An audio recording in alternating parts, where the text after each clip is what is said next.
तो हमास और हिजबुल्लाह के डबल खतरे को लेकर इजराइल में बहुत घबराहट है। इन दोनों ने अब ऐसे हमले करने शुरू कर दिए हैं जिसमें इजराइल बुरी तरह से फंसता हुआ नजर आ रहा है। लेकिन नेतन्याहू के सलाहकार इसे इजराइल के लिए मौत का फंदा बता रहे हैं।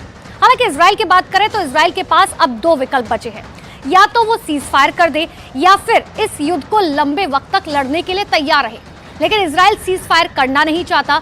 लेकिन सबसे बड़ा सवाल यह है कि लंबा युद्ध लड़ने के लिए उसके पास अब हथियारों की कमी भी होने लगी है और हमास अब इसी बात का फायदा भी उठाने लगा है।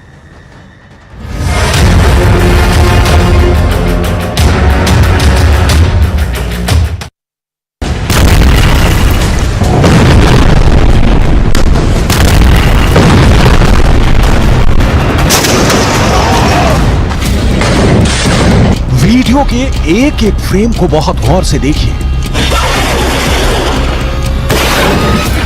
हमास अपने से कई गुना शक्तिशाली इजराइल की सेना से कैसे लड़ रहा है,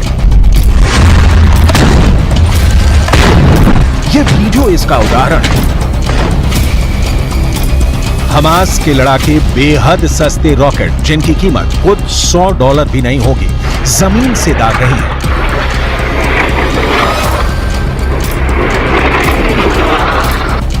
इतना सस्ता और जुगाड़ का रॉकेट हमास ने तैयार किया है कि इजराइल भौंचक्का है। इन सस्ते से रॉकेट के लिए इजराइल को अपने लाखों डॉलर की मिसाइलें खर्च करनी पड़ रही है, क्योंकि गाजा की ओर से आया एक तिनका भी इजरायली डिफेंस के टारगेट पर है और वो इजराइल की सीमा में दाखिल हो उससे पहले नस्तो नाबूद किया जाना जरूरी है।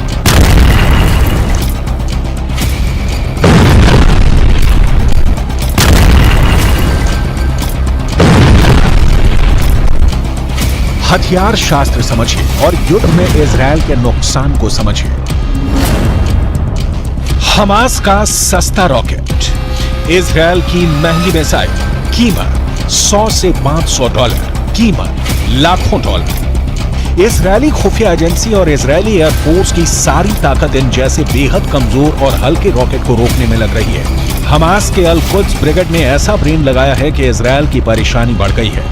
यहां आपको हमास के अल कुद्स ब्रिगेड के बारे में जरूर जानना चाहिए, क्योंकि इजराइल के खिलाफ हमास की लड़ाई में अल कुद्स ब्रिगेड फ्रंट लाइन पर लड़ रहा है।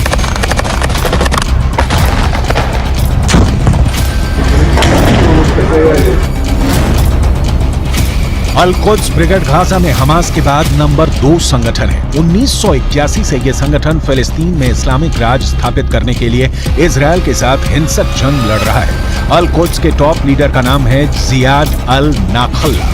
ये खुद सीरिया की राजधानी दमिश्क में रहते हैं, लेकिन वहीं से अपने लड़ाकों को ऑर्डर देते रहते हैं। हमास कैसे इजराइल की वॉर स्ट्रेटेजी का तोड़ निकाल रहा है, इसकी कुछ और डिटेल आपको आगे दिखाएंगे, क्योंकि युद्ध में जीत की गारंटी आर्थिक नुकसान की तुलना में हमेशा बड़ी होनी चाहिए। लेकिन इजराइल के साथ ऐसा नहीं हो रहा।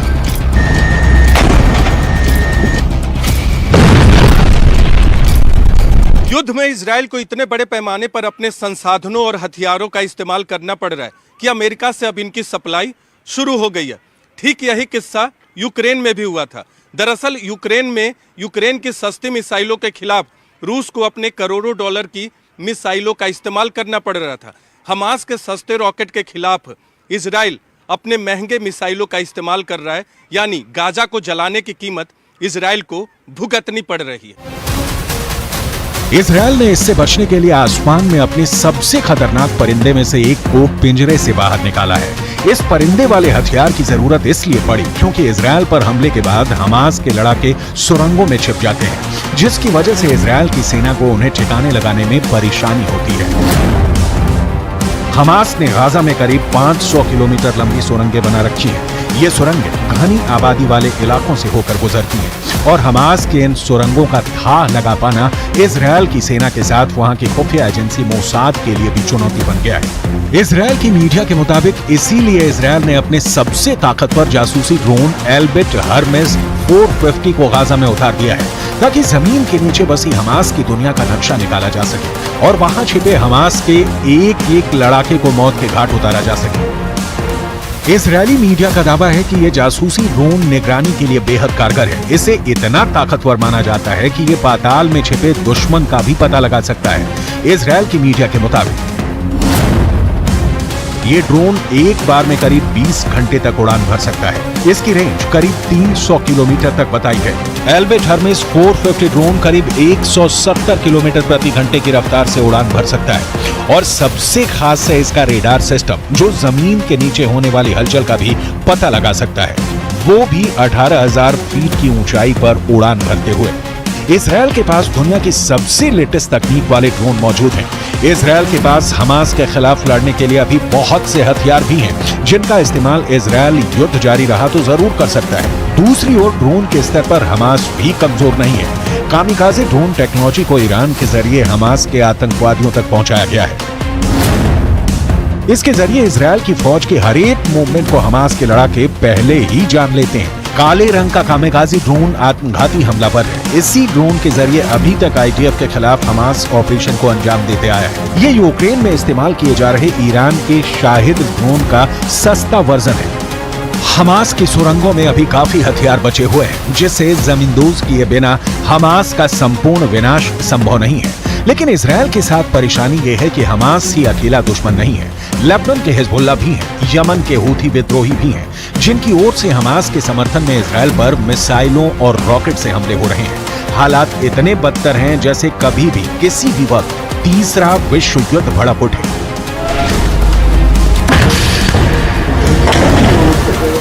यमन के हूथी विद्रोहियों ने फिर इजरायल को निशाना बनाने की कोशिश की है। इस वक्त लेबनान के हिजबुल्लाह से भी ज्यादा हमले इजरायल पर हूथी कर रहे हैं। इन हूथी विद्रोहियों का आका है ईरान। हूथी विद्रोहियों की मिसाइल लाल सागर से होती हुई दक्षिणी इजरायल के एलट शहर में गिरने वाली थी, लेकिन इजरायल ने लाल सागर से आती हुई उन बैलिस्टिक मिसाइलों को मार गिराने का दावा किया, क्योंकि दक्षिणी इजरायल के एलट शहर में उसका एरो 3 मिसाइल डिफेंस सिस्टम तैनात है, जिसने हूथी विद्रोहियों की मिसाइलों को पहचान कर मार गिराया। הלחימה נמשכת, אין הפסקת אש, אנחנו חוזרים על זה, אין הפסקת אש, אנחנו ממשיכים להילחם. हूथी विद्रोहियों को रोकने के लिए अमेरिका ने लाल सागर में अपना एयरक्राफ्ट कैरियर आइजनहावर उतारा है, तो वहीं हिजबुल्लाह के खिलाफ भूमध्य सागर में जेराल्ड फोर्ड पहरा दे रहा है। इजराइल के पास खुद दुनिया का टॉप एयरक्राफ्ट सिस्टम मौजूद है। इजराइल इस वक्त गाजा में अपनी पूरी ताकत से जुटा हुआ है हमास के अंतिम लड़ाके की मौत तक। यमन से आती मिसाइल को इजरायल के एरो 3 मिसाइल डिफेंस सिस्टम ने नष्ट कर दिया। इजरायल का एरो 3 मिसाइल डिफेंस सिस्टम सटीक हमले करने में माहिर है और मिसाइल को ट्रैक करके उसे हवा में तबाह करने का दम रखता है। इजरायल ने जब एरो 3 मिसाइल डिफेंस सिस्टम का टेस्ट किया था तो ये 100% सफल रहा था। हमास किसी भी स्तर पर इजरायल के सामने नहीं टिक सकता। लेकिन सवाल है कि इस युद्ध का अंत क्या है? क्या किसी साजिश के तहत पश्चिमी एशिया को जलाने की कोशिश की जा रही है?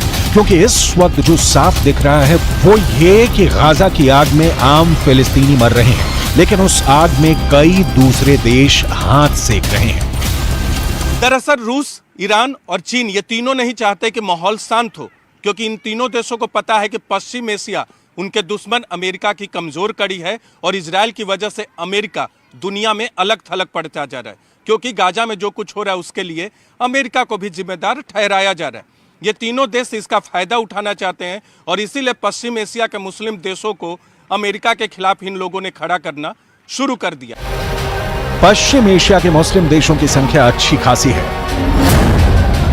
अगर रूस, ईरान और चीन को Iraq, Jordan, Kuwait, Lebanon, Oman, फिलिस्तीन, कतर, सऊदी अरब, सीरिया, तुर्की, संयुक्त अरब अमीरात और यमन जैसे देशों का साथ मिल गया तो फिर पूरी बाजी ही पलट सकती है।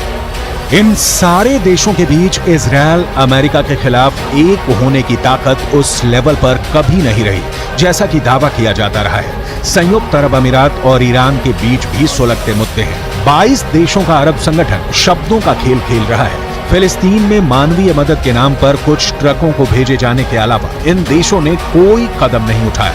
ईरान के राष्ट्रपति इब्राहिम रईसी अपने शब्दों से ही परमाणु युद्ध छेड़ते रहे हैं। जमीन पर उनका एक भी शब्द सही नहीं उतरा है। युद्ध में कमजोर का मारा जाना तय है और हमास इजरायल से बहुत बहुत बहुत कमजोर है। लिहाजा गाजा जल रहा है।